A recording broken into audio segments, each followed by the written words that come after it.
भाग्यवान, अरे ओ भाग्यवान, मेरी खांसी की दवा कहाँ है? मुझे बहुत तेज खांसी हो रही है।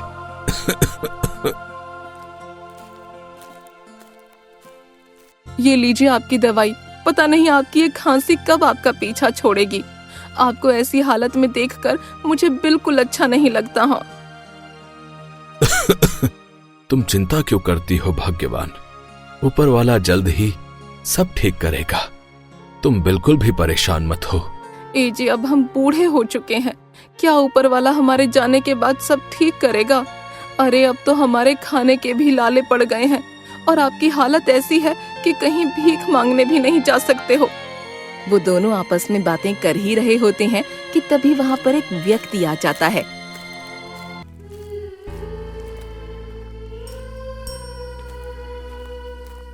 अरे पंडित जी, कैसे हैं? घर में सब ठीक तो है ना? कुछ नहीं बेटा, बस थोड़ी सी खांसी हो रही है। और बताओ, यहाँ कैसे आना हुआ बेटा? पंडित जी, आज मुझे मेरे घर पर पूजा करानी है, तो मैंने सोचा कि आपसे ही पूजा करा लूं। और वैसे भी आपसे अच्छी पूजा पाठ तो कोई और कर ही नहीं सकता। ठीक है बेटा, मैं तुम्हारे घर पूजा पाठ करने आ जाऊंगा। जी, आप ऐसी हालत में पूजा पाठ कैसे करेंगे? वैसे ही आपकी तबीयत खराब है, अगर आपकी तबीयत और खराब हो गई तो? भगवान, अभी मैं इतना बूढ़ा भी नहीं हुआ हूँ जितना कि तुमको लगता है। भगवान, तुम बिल्कुल भी चिंता मत करो, मैं एकदम ठीक हूँ। सुखराम ये कह ही रहा होता है कि तभी उसे चक्कर आ जाते हैं और वो पलंग से नीचे गिर जाता है। जी, आपको लगी तो नहीं? उठिए, चलिए उठिए। अगर मैं इन पंडित जी को अपने घर ले गया और कहीं कुछ अनहोनी हो गई तो सारा इल्जाम मुझ पर आ जाएगा। नहीं, मुझे पतली गली से निकल लेना चाहिए। और तभी वो व्यक्ति पंडित सुखराम से कहता है, अरे पंडित जी, अब आप आराम कीजिए, अब मैं चलता हूँ। जब आप ठीक हो जाएंगे तब मैं आपसे पूजा पाठ करा लूंगा। ये कहकर वो व्यक्ति पंडित सुखराम के घर से चला जाता है।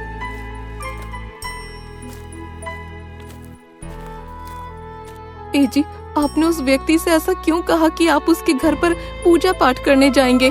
आप देख नहीं रहे कि आपकी हालत कितनी खराब है? भाग्यवान, अगर मैं कहीं पूजा पाठ करने नहीं जाऊंगा तो हमारे घर का गुजारा कैसे होगा?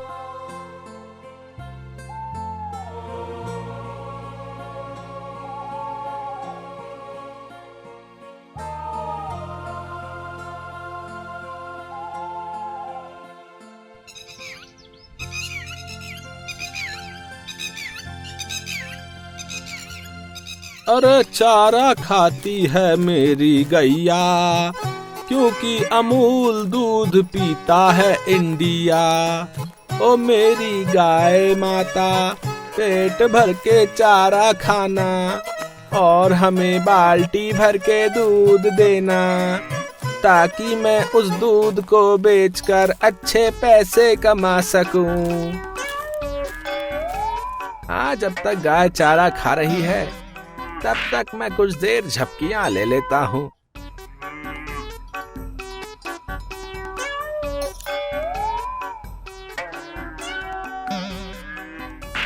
शाम को मंगरू अपनी गायों को लेकर घर जा रहा होता है कि तभी वहाँ पर बहुत जोरों की बारिश होने लगती है। अरे इस ससुरी बारिश को भी अभी आना था क्या? वो तो अच्छा हुआ कि मैं घर से छाता लेकर आया था, वरना ये तो मुझे गीला ही कर देती। फिर मंगरू अपना छाता ओढ़कर वहाँ से जाने लगता है, लेकिन बारिश कम होने की जगह और ज्यादा बढ़ जाती है।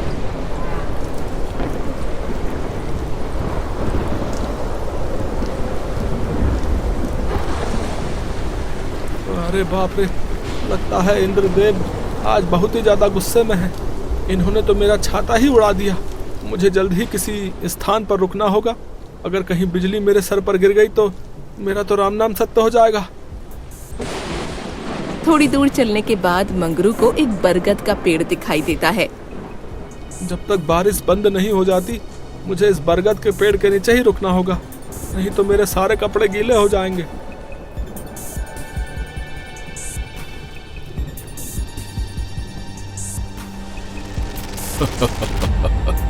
अरे वाह, आज तो बड़े दिनों के बाद इंसानी मांस खाने को मिलेगा। आज तो मैं पेट भर के भोजन करूंगा। और तभी वहाँ पर जिन्न के कुछ और साथी भी आ जाते हैं। हाँ उस्ताद, आज तो मैं इसकी गर्दन मरोड़ मरोड़ कर खाऊंगा और इसके लेग पीस चटनी के साथ दबाकर खाऊंगा। अरे कौन हो तुम और मैंने तुम्हारा क्या बिगाड़ा है? मैं एक मायावी जिन हूँ। तुमने इस पेड़ के पास आकर अपनी ही मौत को दावत दी है। अब हम तुम्हें कच्चा चबा जाएंगे। कृपा करके मुझे छोड़ दो। मेरी तो अभी शादी भी नहीं हुई। अभी तो मैंने ठीक से पूरी दुनिया भी नहीं देखी। प्लीज मुझे छोड़ दो। अरे मेरे बाप, रोना बंद कर। कब से गला फाड़ कर चिल्लाए जा रहा है। अरे इतनी आवाज तो टेप रिकॉर्डर में भी नहीं होती जितनी कि तू अपने गले से निकाल रहा है। अरे चुप हो जा मेरे बाप, हम तुझे छोड़ देंगे। जिन्न की ये बात सुनकर मंगरू खुश हो जाता है। अरे ओ जिन भैया, आपकी जय हो। आपका बहुत बहुत शुक्रिया। जिन भैया, आपने इस गरीब को छोड़ दिया। आपका ये उपकार मैं जिंदगी भर नहीं भूलूंगा। आपकी जय हो जिन भैया। चल अब मस्का मत लगा, और हाँ, दोबारा इस पेड़ के पास दिख मत जाइयो, नहीं तो तुझे इसी पेड़ से उल्टा लटका कर तेरी भजिया फ्राई बना दूंगा, समझा? और फिर मंगरू अपनी गायों को लेकर वहाँ से पतली गली से निकल जाता है।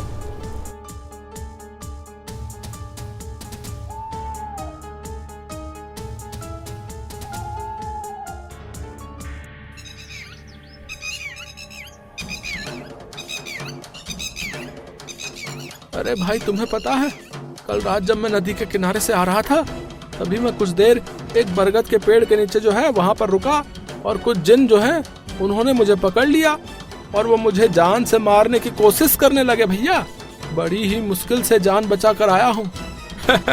अरे मंगरू भाई, अरे तुम भी बड़ा अच्छा मजाक कर लेते हो। अरे ये जिन बिन कुछ नहीं होता है बे। अरे मंगरू भाई, तुम्हें हम ही मिले थे मजाक करने के लिए क्या? आजकल के इस जमाने में तुम भी इन जिन और भूतों पे विश्वास करते हो?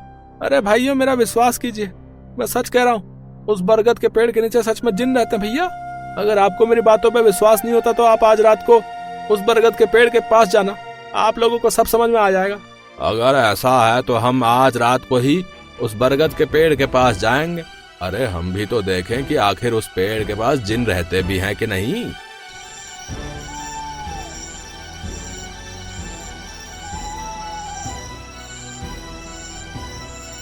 रात होने पर गांव के कुछ लोग उस बरगद के पेड़ के पास जाने लगते हैं और उनको वहां पर डरावनी डरावनी आवाजें सुनाई देने लगती हैं।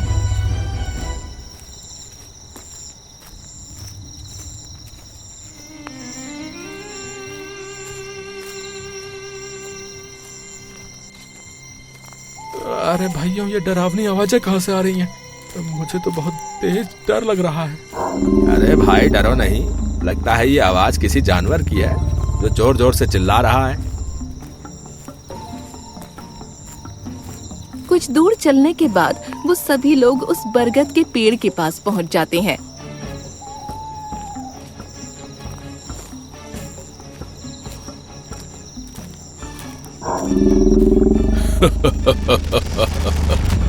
अरे साथियों, देखो कितने सारे लोग आए हैं।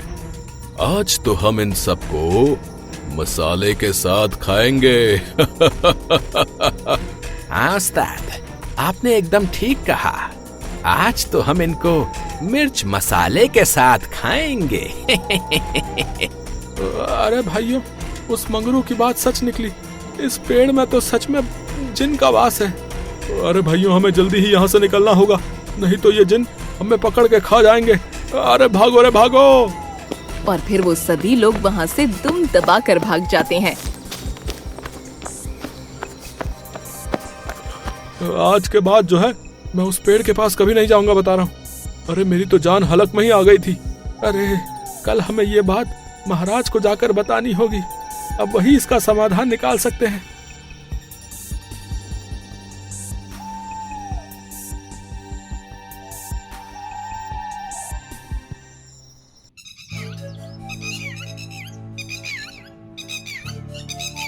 अगले दिन सभी गांव वाले राजा के दरबार में पहुंचते हैं। प्रणाम महाराज। अरे गांव वालों, तुम सब इतनी चिंता में क्यों लग रहे हो? आखिर बात क्या है जो तुम सबको यहाँ आना पड़ा? अब आपको क्या बताएं महाराज, हमारी नदी के पास जो है एक बरगद के पेड़ के नीचे बहुत ही खतरनाक जिन रहते हैं महाराज।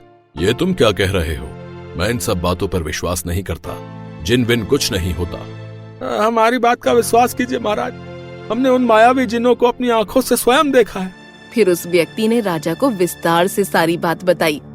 अच्छा, ये तो बड़ी ही गंभीर समस्या है। हमें जल्द ही इस विषय पर कुछ करना होगा, नहीं तो वो जिन हम लोगों को हानि पहुंचा सकते हैं। हाँ महाराज, कुछ कीजिए, क्योंकि उस रास्ते से किसी न किसी व्यक्ति का जो है आना जाना लगा रहता है।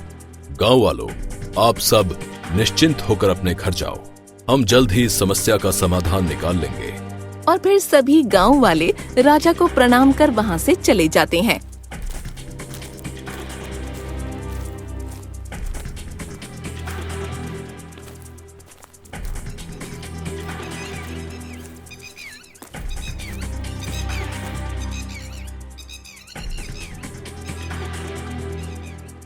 ए जी, हमने 2 दिन से कुछ भी नहीं खाया है। घर में खाने के लिए अन्न का एक दाना भी नहीं है। अब हम कैसे अपना पेट भरेंगे? तुम ठीक कहती हो भाग्यवान। अब तो मुझे कोई पूजा पाठ के लिए भी नहीं बुलाता। लगता है ऊपर वाला हमारी परीक्षा ले रहा है। हमारी तो कोई संतान भी नहीं है जो हमारे इस बुढ़ापे का सहारा बन सके। बताइए अब हम कैसे जीवित रहेंगे? अभी हमारे बुरे दिन चल रहे हैं, लेकिन तुम बिल्कुल भी चिंता मत करो। ऊपर वाला जल्द ही हमारे अच्छे दिन लाएगा। एक तो हमारे पास कुछ खाने को नहीं है और ऊपर से आपकी ये खांसी, ये जाने का नाम ही नहीं ले रही। रुकिए, मैं आपके लिए पानी लेकर आती हूँ। और फिर लक्ष्मी सुखराम के लिए पानी लेने चली जाती है। लगता है अब मेरा स्वर्ग जाने का समय निकट है, लेकिन चिंता करने से भी कोई फायदा नहीं है, क्योंकि एक न एक दिन सभी को इस दुनिया को छोड़कर जाना है। ये लीजिए, पानी पीजिए। इससे आपकी खांसी थोड़ी कम हो जाएगी और आपको थोड़ी राहत मिलेगी। भाग्यवान, पानी पीकर ऐसा लग रहा है जैसे मैंने अमृत पी लिया हो। किसी ने सच ही कहा है, जल ही जीवन है।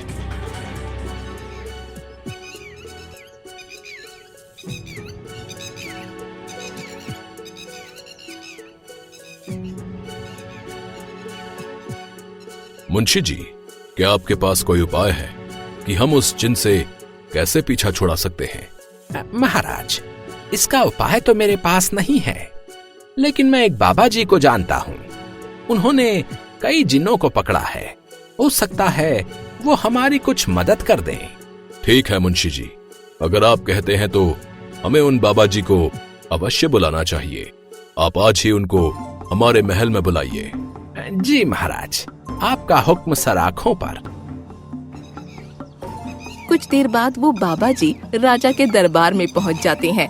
प्रणाम महाराज, बताइए आज आपको मेरी याद कैसे आ गई? बाबा जी, हमने यहाँ आपको किसी खास काम के लिए बुलाया है। कैसा काम महाराज? बताइए, हो सकता है मैं आपकी कुछ मदद कर दूं। बाबा जी, दरअसल बात यह है कि हमारे गांव में एक नदी के किनारे एक बरगद का पेड़ है जिस पर जिन का बसेरा है। आपको हमने उन जिनों को भगाने के लिए बुलाया है। क्या आपके पास कोई उपाय है? उपाय तो है महाराज, लेकिन उपाय थोड़ा कठिन है। आप हमें वो उपाय बताइए बाबा जी, हम वो उपाय करने के लिए तैयार हैं। महाराज, उस जिन से पीछा छुड़ाने के लिए आपको उस बरगद के पेड़ पर एक सफेद कपड़ा बांधना होगा। उस कपड़े के बांधने के 2 दिन बाद वो जिन अपने आप ही जिन लोग चले जाएंगे। लेकिन महाराज, उस बरगद के पेड़ पर सफेद कपड़ा बांधने कौन जाएगा? अगर कोई उस पेड़ के पास गया तो वो जिन उसे जिंदा नहीं छोड़ेंगे। मुंशी जी, आप फिक्र मत कीजिए, इसका उपाय है मेरे पास। कैसा उपाय महाराज? जरा हमें भी बताइए। मुंशी जी, सारे गांव में ऐलान कर दीजिए कि जो भी व्यक्ति उस बरगद के पेड़ पर सफेद कपड़ा बांध कर आएगा, हम उसे पूरी 1000 स्वर्ण मुद्राएं उपहार में देंगे। जी महाराज, आपका हुक्म सर आंखों पर।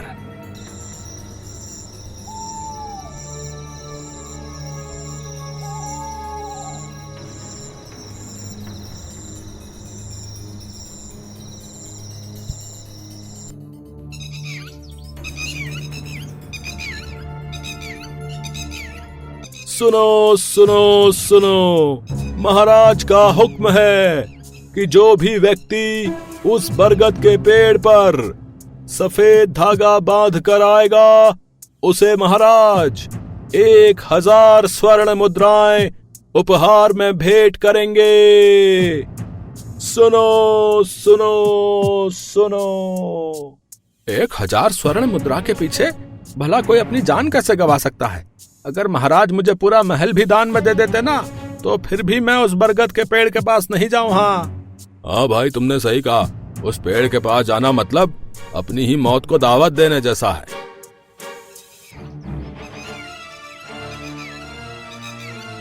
भाग्यवान, तुमने सुना? जो भी व्यक्ति उस बरगद के पेड़ पर सफेद कपड़ा बांध कर आएगा, महाराज उसे 1000 स्वर्ण मुद्राएं भेंट करेंगे। लेकिन उस पेड़ के पास कौन जाएगा? किसमें है आखिर इतनी हिम्मत? मैं जाऊंगा उस पेड़ पर सफेद कपड़ा बांधने। ये आप क्या कह रहे हैं? क्या आपका दिमाग खराब हो गया है? आप भली भांति जानते हैं कि उस पेड़ पर मायावी जिन्न का वास है, और कहीं आपको कुछ हो गया तो? भाग्यवान, वैसे भी हमने 2 दिनों से कुछ खाया नहीं है। घुट घुट कर मरने से अच्छा तो यही है कि मैं उन जिनों के हाथों ही मर जाऊं। ये आप क्या कह रहे हैं? अगर आपको कुछ हो गया तो मैं भी जिंदा न रहूंगी। चुप हो जाओ भाग्यवान, मुझे कुछ नहीं होगा। मुझ पर विश्वास रखो, ऊपर वाला सब ठीक करेगा। ये कहकर पंडित सुखराम राजा के महल चला जाता है।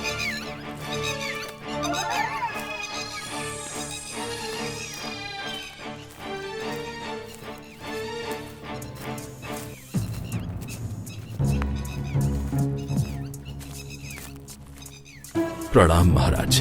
उस बरगद के पेड़ पर सफेद कपड़ा बांधने मैं जाऊंगा। लेकिन तुम तो बहुत ही बूढ़े हो चुके हो और तुम्हारी हालत भी काफी कमजोर दिखाई पड़ती है। अगर उस जिन ने एक बार तेज चिल्ला दिया तो तुम तो वहीं पर ढेर हो जाओगे।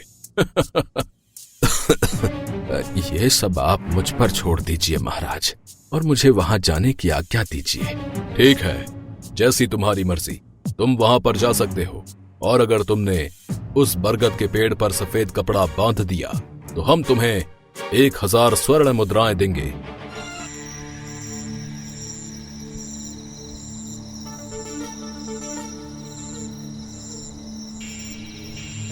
रात होने पर पंडित सुखराम उस पेड़ के पास पहुंच जाता है।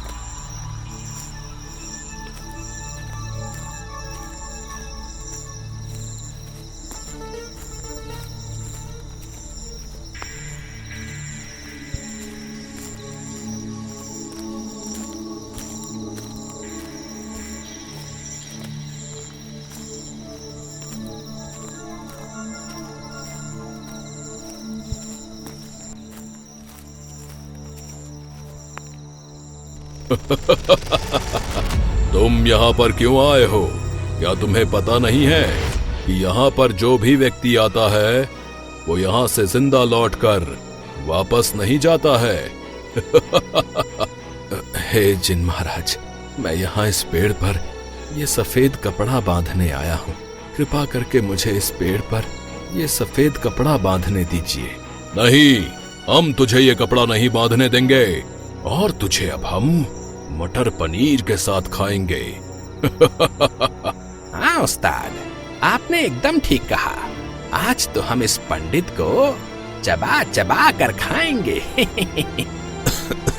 तुम तो मुझे क्या खाओगे? मैंने खुद ही 2 दिनों से कुछ नहीं खाया है। मेरी पत्नी ने भी 2 दिनों से अन्न का एक दाना भी ग्रहण नहीं किया। वैसे भी मैं कुछ दिनों का मेहमान हूँ। इससे अच्छा तो यही है कि तुम ही मुझे मार डालो। पंडित सुखराम की ये बात सुनकर जिन बहुत ही ज्यादा भावुक हो जाता है। अरे, तुमने तो मुझे इमोशनल कर दिया यार। तुम इस पेड़ पर सफेद कपड़ा बांध सकते हो। आपका बहुत बहुत धन्यवाद जिन महाराज। आपका ये उपकार मैं जिंदगी भर नहीं भूलूंगा। फिर पंडित सुखराम उस पेड़ की शाखा पर वो सफेद कपड़ा बांध देता है।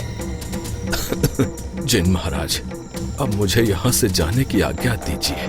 लगता है मुझे तुम्हारी ये खांसी भी ठीक करनी पड़ेगी, नहीं तो तुम दिन भर खू खू खू करते रहोगे। फिर जिन्न अपने जादू से पंडित सुखराम की खांसी को भी ठीक कर देता है। अब तुम यहाँ से जा सकते हो। और हाँ, दोबारा इस पेड़ के पास दिख मत जाइयो, वरना अगली बार हम तुझे छोड़ेंगे नहीं।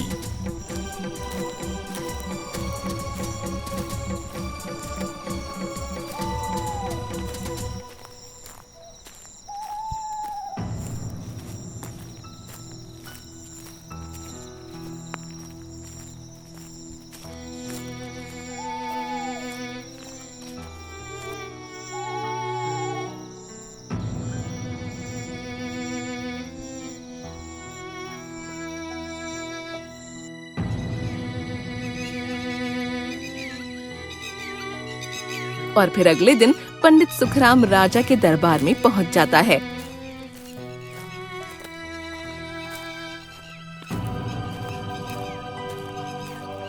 प्रणाम महाराज, मैंने उस पेड़ पर सफेद कपड़ा बांध दिया। सुखराम, तुम्हारी साहस की तो दाद देनी पड़ेगी।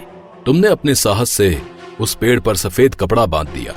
हम तुमसे बहुत ही ज्यादा प्रसन्न हैं। हम तुम्हें 1000 स्वर्ण मुद्राएं दान में देते हैं। आपका बहुत बहुत धन्यवाद महाराज, आप धन्य हो। फिर वो पंडित उन स्वर्ण मुद्राओं को लेकर अपने घर आ जाता है।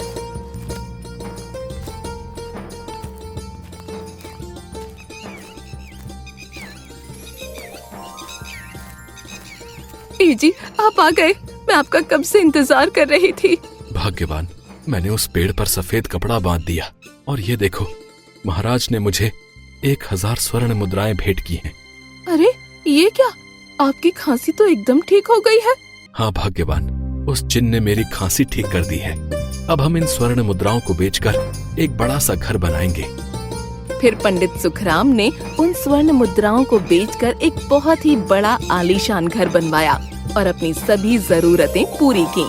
और फिर 2 दिन बाद उस बरगद के पेड़ से वो सभी जिन्न अपने जिन्न लोक चले गए।